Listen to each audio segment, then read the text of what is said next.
Shalom. Shalom and welcome. This is From Four Corners, a reflection of Isaiah 11:12. It is a message to those who seek to do the will of the Almighty Father, those who have come to accept Yahusha as Messiah, or as some may say, as Mashyach. It is you who I consider my brothers and sisters. My name is Symmanayah, if you are tuning in for the first time. And today is June 23rd, 2014. This segment of From Four Corners is entitled Visions Before Actions. Visions Before Actions. My brothers and sisters, let me begin by asking you, will end times get intense? Do you believe end times have begun? Have you come to the reality that given what is described regarding end times, at some point people will have to move? Are you expecting to move at some point? Is it possible that widespread drought, which means fresh water shortages, will result in shortages of food? Do you believe at some point people will begin to move to where there is water and food? My brothers and sisters, if you believe your answers to these questions are true and real, what then are you doing to prepare for such movement? I could ask many other questions, but these are just to get you to begin praying and seeking the Spirit of Yahusha, the Spirit of our living Savior, seeking Him to identify what must be done and what will be done, given the mercy and favor we find with each heartbeat, with each breath that we take. There are many details and much work to accomplish as we witness our own personal refinement and discipline from the Spirit of Yahusha. As we witness the Spirit of Yahusha working in us, through us, one towards another, as well as through His chosen leaders and or sent messengers. I have stressed countless times that we serve a living Savior and are able to forge an active relationship with Him. If you believe we have entered end time conditions, conditions will indeed get intense. There will be movement, and we will witness the final exodus. Then it will be wise for us to accept that in such actions there will be visions before actions. Allow me to present the following. Hebrews 11th chapter, verses 1 through 3. In belief is the substance of what is expected. It is the proof of what is not seen. For by this the elders obtained witness. By belief we understand that the ages were prepared by the word of Elohim, so that what is seen was not made of what is visible. Dropping down to the 6th verse, it says, but without belief it is impossible to please Him. For he who comes to Elohim has to believe that He is, and that He is a rewarder of those who earnestly seek Him. I would like to also read 2 Corinthians 5:6-9, which reads as follows. Therefore being always of good courage, and knowing that while we are at home in the body, we are absent from the master, for we walk by belief, not by sight. We are of good courage and are well pleased rather to be absent from the body and to be present with the master. So we also make it our aim to be well pleasing to Him, whether being at home or being away from home. I submit to you, my brothers and sisters, within our belief there are expectations. There is a glimmer of what we may come to accept and realize. As we look towards the Spirit of Yahusha, there is a glimmer of light. There is a vision. Each time we awaken from our physical sleep, there are times things flash before us in our mind, as in what we are about to do. It has become so natural and so frequent that it is like second nature, so to speak. In other words, when you wake up, sometimes you can envision taking a shower, or getting ready for work, or getting ready to do something, or take care of a child. All too often, we envision or we believe that we are about to do something, and we find it coming to pass. Yes, my brothers and sisters, there are visions before actions. Do you not see yourself getting up in your daily routine beginning? Pause for a moment and ask yourself to think. Have things flashed in your mind only to come to be as you got up and began to do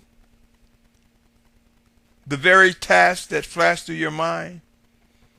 There are visions before actions. So it is with the simple and the things we take for granted. We will discover it even more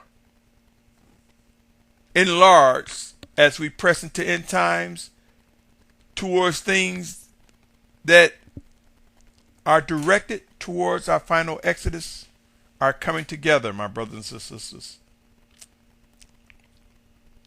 Allow me, if I may, read Proverbs 29:18. It says, "Where there is no vision, the people are let loose, but blessed is he who guards the Torah." Another version reads, "Where there is no vision, the people perish, but he that keepeth the law, happy is he." Whether the words are let loose or perish, believe it or not, both present instructions informing us of the importance of vision.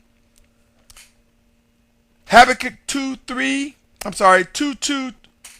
2:3 and 2:4 reads, Habakkuk 2:2, 2:3 and 2:4. And Yahuah answered me and said, "Write the vision and inscribe it on tablets so that he who reads it runs. For the vision is yet for an appointed time, and it speaks of the end, and it does not lie. And if it lingers, wait for it shall certainly come, it shall not delay. See, he whose being is not upright in him is puffed up, but the righteous one lives by his steadfastness." My brothers and sisters, there are those among us who are quick to admit we are in end times. There are even mores, teachers, leaders, outspoken individuals, and more who have no problems agreeing that one day there will be a final exodus. Believe it or not, there are those among us who believe the final exodus will be during our lifetimes, including me. The delay and hesitancy seems to exist when it comes to seeing in or receiving the visions regarding the details of what is being ordered by the living Spirit of Yahusha. There are instances where people are dismissing the visions altogether, with some even warned against the vision because they don't see them. And since they don't see them, they attack them because they are unable to find text, the letter, and contextual proof in the life in Yahusha Mashyach, because they are unable to see the life in the letter, in the text. It makes for difficulties in them accepting because they are void of hearing what the Spirit of Yahusha has to say. Many prefer to see hard evidence. But remember, my brothers and sisters, during the days of Noah and Lot, when the hard evidence came, it was too late. It was too late. And many were destroyed. Also remember the scriptures warn us with Matthew 24th chapter, verses 36 to 39. Let me give a sample of warning. "But concerning the day and the hour, no one knows, not even the messengers of the heavens, but my Father only. And as the days of Noah, so also shall the coming of the Son of Adam be. For as they were in the days of Noah before the flood, eating, drinking, marrying, and giving into marriage, until the day that Noah entered into the ark. And they did not know until the flood came and took them all away. So also," let me say that again, "so also shall the coming of the Son of Adam be." Also remember Luke 17th chapter, verses 26 through 30. "And it came to be in the days of Noah, so also shall it be in the days of the Son of Adam. They were eating, they were drinking, they were marrying, they were given in marriage until the day that Noah went into the ark, and flood came and destroyed them all.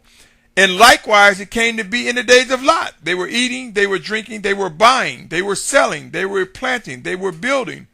But on the day Lot went out of Sodom, it rained fire and sulfur from heaven and destroyed all. It shall be the same in the day of the Son of Adam is revealed."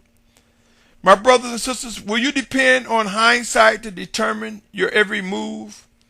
Do you believe it is only by reading about history of our forefathers and or only by reading end-time prophecy passages that our steps will be ordered and clear? It would be wise to seek the life in a relationship with the spirit of Yahusha Mashyach, a living relationship.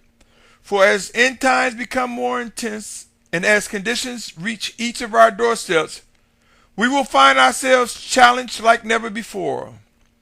The time of dismissing visions will begin to come to an end among those who will be gathered for the final exodus. In other words, people will stop dismissing the vision and start weighing them, examining them, seeking confirmation. The time of erroneous individuals bearing false witness against the watchmen of Yahusha will be laid waste as intense times unfold. The days of disregarding the visions provided by the Spirit of Yahusha will end among the children of obedience. There will be visions before actions. I have submitted one of my visions regarding the earth rolling up as a scroll in previous recordings, as I did earlier. I have stated that the region where life began will be the region where it all ends, and that I saw in the vision end times will produce conditions and events, leaving only the area where it comes to be known as the Middle East, where many other areas will become uninhabitable. I have also stated that I have seen people being forced towards the area we now know as the Middle East in the final days. So my brothers and sisters, what I'm saying in my vision, I believe as the planet becomes less habitable, and as we witness Revelation 6:8 and 9:18 become fulfilled, we will see all eyes pointing to the camp where the children of obedience, to the camp where the 144,000 and multitude will be in safeguards under the power and might of the Spirit of Yahusha. My brothers and sisters, in my visions, I believe the Spirit of Yahusha has confirmed them directly and through the confirmation of others of whom he has chosen to use. Whether your position is one of dismissal, rejection, or just plain unbelief, the truth of the matter is your position or your belief will not alter, stop, or cause end-time realities to retreat. There will be many visions brought before us. There will be visions before actions.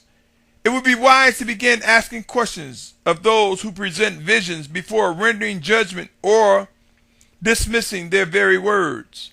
The decision to ignore what is presented could be fatal for some. Pray and watch, my brothers and sisters. End times bring actions. End times come with orders and commands from the Most High Father, and it is through the visions he presents to us that we will discover the actions required of us through our belief. Remember, all promises made by the Most High Father, they will be fulfilled. Again, there will be visions before actions. The 144,000 and multitudes will and is being refined individually and collectively, and we will emerge. There will be a final exodus. There will be forced movement, forced migration as end times get intense. There will be details provided and much work to accomplish. We will come to adjust and adapt to changing environments and conditions as we begin our final journey, my brothers and sisters. We will find ourselves moving from one point to the next until coming together in masses into fulfilling what has been written. Pray, study, pray some more, and establish an earnest mind to be ready to discern and understand what must and will be done. Seek to discern the visions and hear what actions are ordered from the Spirit of Yahusha, either directly or through one of us towards one another, or through his chosen leaders, or through his sent messengers. Seek earnestly, my brothers. The Almighty knows all, sees all, hears all. He knows the intent of the heart. Until next time, my brothers and sisters, remember, we will face challenges, and we will find ourselves making tough decisions as we press ahead. And remember, Yes, there will be visions and there will be actions. There will be visions before actions. Let us seek to discern which ones that are truly visions made known to us by the Spirit of Yahusha, whether it be through us one to another or through his chosen leaders or messengers. It's time to realize much is about to unfold beyond our wildest imagination. Until next time, I pray that each of us are able to endure until the very end. Until next time, my brothers, continue to be encouraged, continue to know and trust that the plan of the Most High will indeed be fulfilled, and that you, yes, you and I, have a part that have only been assigned by the Most High. Until next time, I invite you to stay tuned as From Four Corners continues. Shalom, shalom, shalom.